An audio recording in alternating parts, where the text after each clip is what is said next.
Hey everyone, welcome back. Ready for another deep dive? Always ready to uncover some hidden gems, so to speak. Well, this time we're taking you on a journey to the sparkling world of one of history's most famous jewels, Uh-huh. the Hope Diamond. Ah, yes, the Hope Diet. We've got what looks like a pretty in-depth article here all about the Hope Diamond. Sounds intriguing. It covers its origins, where it came from, Right. its journey across continents and through different hands. Real globetrotter. And of course, we have to address The curse. that infamous curse. So our mission today, separating fact from fiction, I'm in. uncovering what makes this gem so captivating, Absolutely. and exploring its journey through time. It's fascinating, how a single object can become so entwined with tales of, Yeah. curses and misfortune, Uh-huh. and how those stories shape our perceptions. Okay, so before we get lost in the curse, let's start with the basics. Right. Hope Diamond 101. What are we dealing with here? Well, imagine this, right? You've got a 45.52 carat deep blue diamond.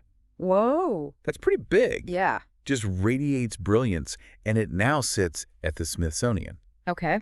And it's classified as a Golconda diamond, Golconda Diamond. Okay. meaning it originates from those legendary mines of India. Oh, okay. India. Golconda. So I've heard about Golconda diamonds. Weren't they like Yeah. the top tier back in the day? You got it. We're talking 17th century India. Okay. The Golconda region was buzzing, Yeah. almost synonymous with diamond excellence. Interesting. So right from the start, we know. Okay. This is not your average scone. No. This is special. All right, so top tier diamond, check.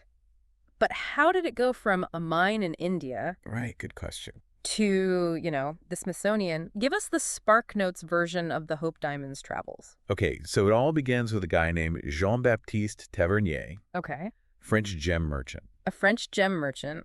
He acquired the diamond, the uncut diamond, Right. most likely from the Collar mine in India. Ah. Now, Tavernier, he was a sharp guy, had it cut, had it polished Oh, wow. into the stunning gem we know today. So he's the one that kind of Yeah, kind of shaped shaped it into what we see. what we know. Uh-huh. That's fascinating. I can't even imagine, discovering something that magnificent and being like, ooh, I know what to do with it. I got plans for you, little fella. I'm going to shape you into... He renamed it, the French blue. Oh, the French blue. Yeah. Okay. I kind of like that name. Yeah, it's a good name. He eventually sold it to King Louis IV in 1668. King Louis XIV figures. Figures. That guy loved He had all the honor. best treasures. Right. But the journey doesn't stop there. No, no, no. Oh, I'm sure it doesn't.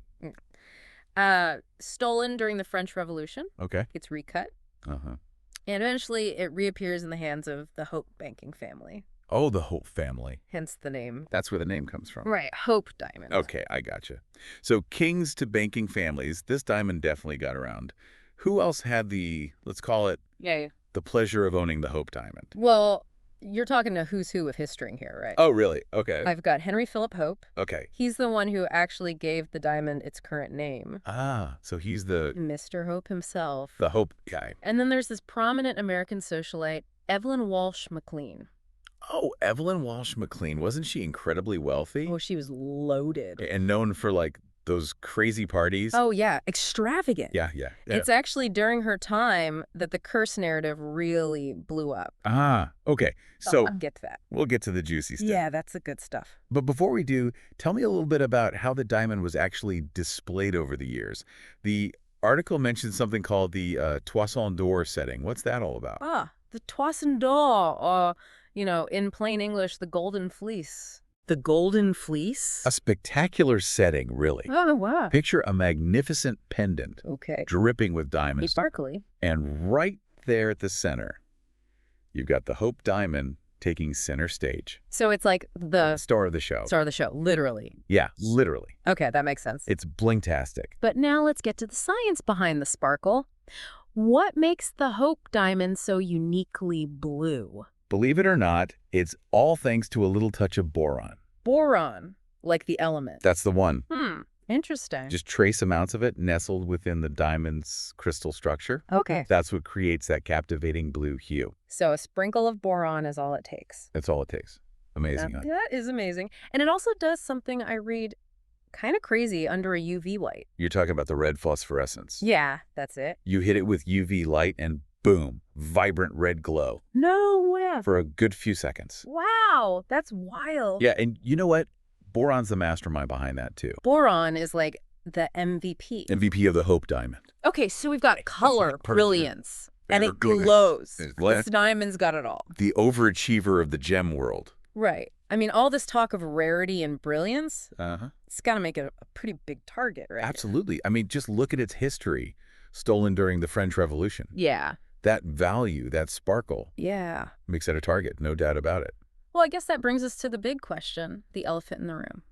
Uh-huh. Curse. Here it comes. Is it real or is it just a really good story? Now that, my friend, is where things get really interesting. Oh, I can't wait to hear this. The Curse of the Hope Diamond is legendary. Yeah. We're talking tales of misfortune, tragedy, Right. even death linked to this diamond Right. for centuries. So are these stories rooted in reality or are they just elaborate embellishments? I mean, that's what we're here to find out, right? Let's get into it.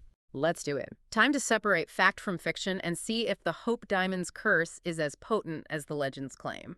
I'm ready. I am too. Let's go. Let's rewind a bit to Jean-Baptiste Tavernier, right? Okay, the French gem merchant. The one who brought the Hope Diamond to Europe. Right, right. Now, the curse narrative, it paints a pretty gruesome picture. Oh, no. It says he met a terrible end, torn apart by wild dogs. Yikes. All because, he stole the diamond. That's a pretty rough way to go. But you know what? The article actually debunks that whole thing. Real. Totally. Records show Tavernier lived a long, prosperous life. Okay. Died peacefully at the ripe old age of 84. Whoa, 84. Yeah.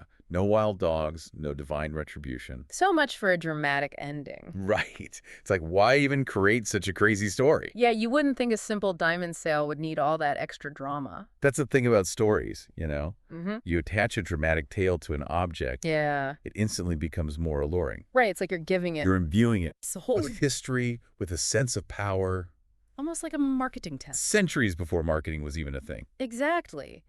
And it's not just Tavernier's story, right? The article mentions other owners who supposedly suffered because of the curse. Oh, yeah, there's a whole laundry list of supposed victims. Really? Okay, so spill the tea. For instance, there's this story about Prince Ivan Kanatovsky. Prince Ivan Kanatovsky.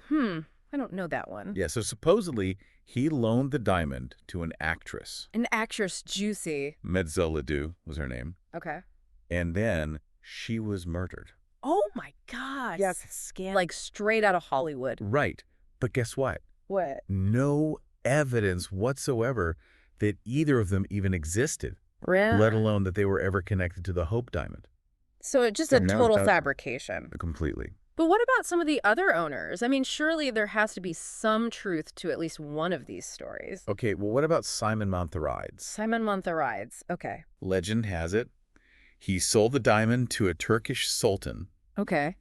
and then he was thrown off a cliff with his family. Oh, no. Brutal, right? Yeah. Again, no historical basis for this. So it's the same thing, just, Seems like with each new owner, yeah. another tale of woe was added to the mix. It's like someone was deliberately crafting this narrative, like Right. building on these events to make the curse seem more and more believable. And let's not forget the role of the media. Oh, yeah, the media was a good Back singer. in the late 19th, early 20th centuries, newspapers, they were notorious Yeah. for their sensationalism. Right. They ate this stuff up. So they just kind of perpetuated this whole thing. Oh, they were all over it. So it's like a game of telephone, The story gets twisted and exaggerated Retelling. with each telling. Exactly. Okay, so we've got embellished stories, media hype. Right. What about the owners themselves? Yeah. Did any of them try to debunk these claims? Well, that's where someone like Evelyn Walsh McLean comes in. Oh, Evelyn. She knew about the stories. She just didn't care.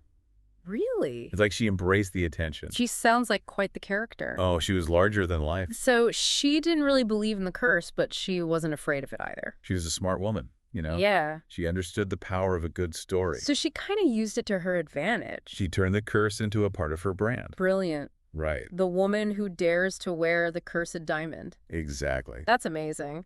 She basically turned a negative into a positive publicity goldmine. All right.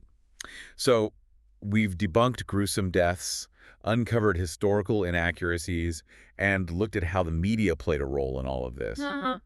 But what about Catherine the Great? Wasn't she also an owner of the Hope Diamond? Ah, another juicy royal connection. Right. It would make sense. But you know what? There's zero historical evidence to support that claim. Really. So where did that story come from? It seems that myth might have originated from Evelyn Walsh McLean herself. So she just added that little tidbit to the story. She loved a good embellishment. Right, just to spice things up a bit.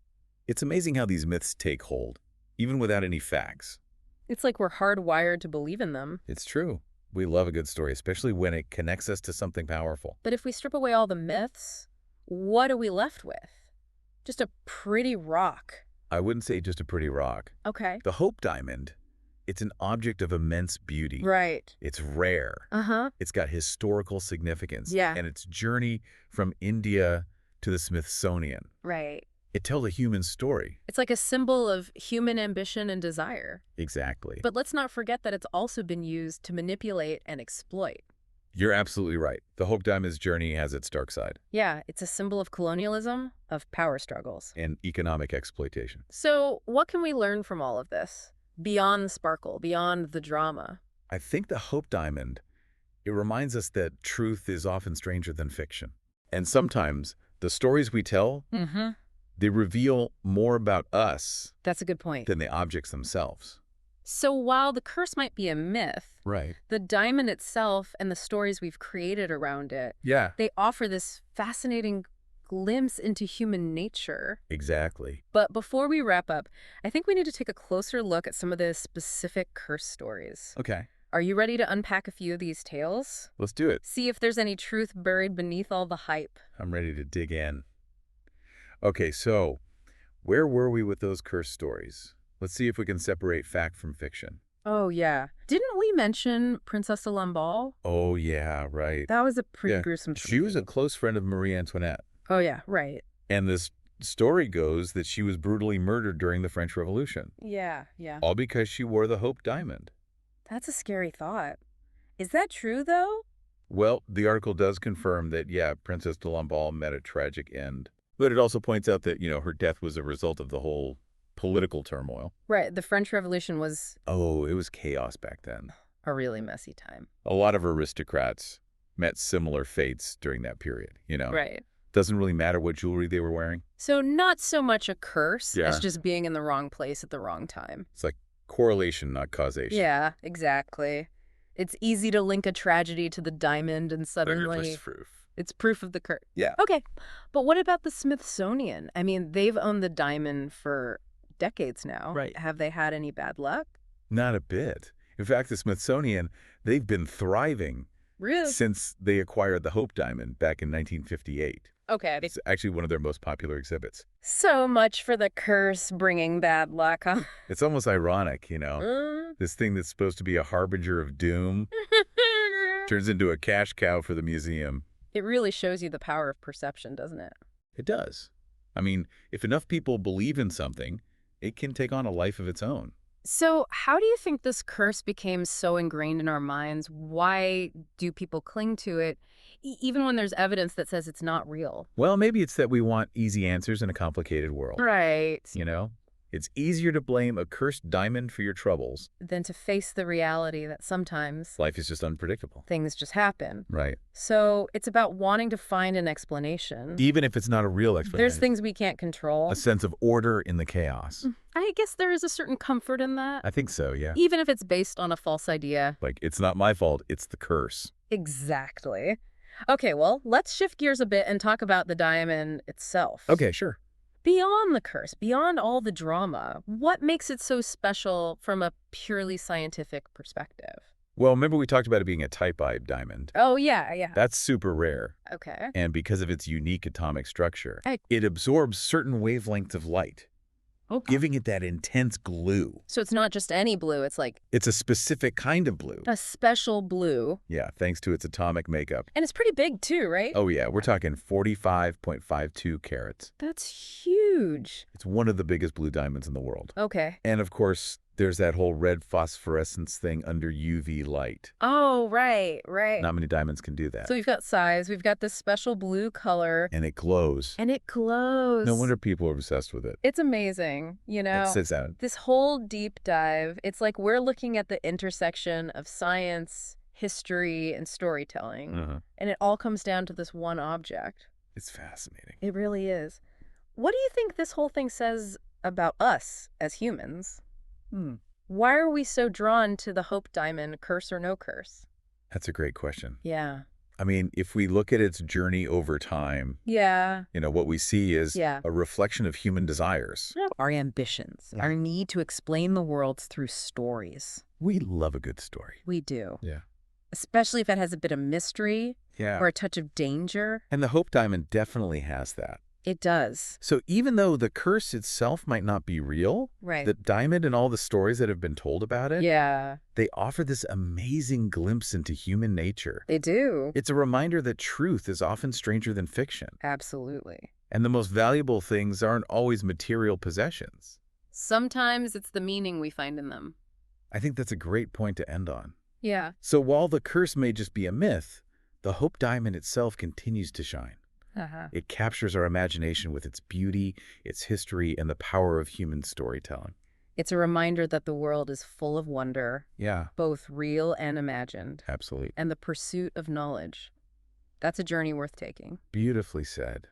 And with that, we'll leave you all to explore. Yeah, go out there and find your own treasures. The fascinating world of gems and legends. Uncover some hidden stories. And remember, sometimes the most captivating stories are the ones we create ourselves. That's right.